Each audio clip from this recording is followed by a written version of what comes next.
Singer Krishna Star Bhakti. Singer Krishna Star Bhakti.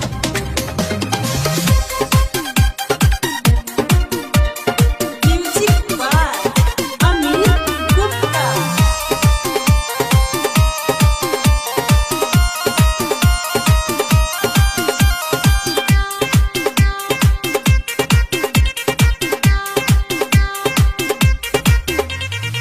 खाना बनाई कि लइका खिलाई, लइका खिलाई कि तोहरा के।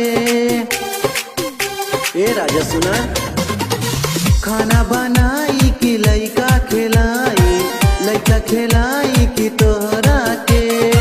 सुबह से दुखाता कमरिया ए राजा जी,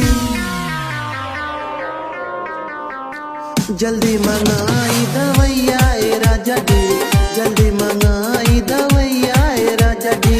सुबह से दुखाता कमरिया ए राजा जी, सुबह से दुखाता कमरिया ए राजा जी।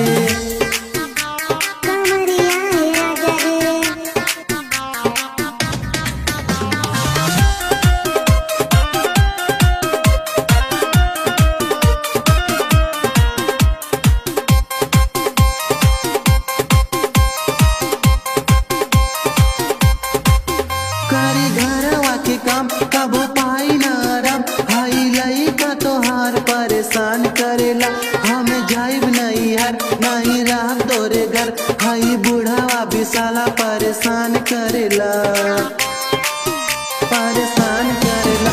गए जुआ बाजार सुना राजा अमर, गए जुआ बाजार सुना राजा अमर। कबो न पहली बार मुआए राजा जी, सुबह से दुखाता कमरिया ए राजा जी।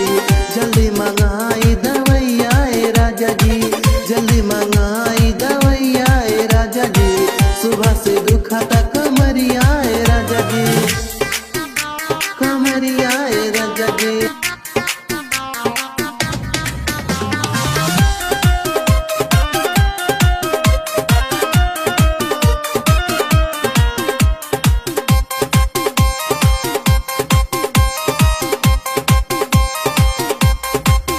सुना नाना दे हमार तोहर भाई बाबे का, रात भर लूटे हमसे लारिया।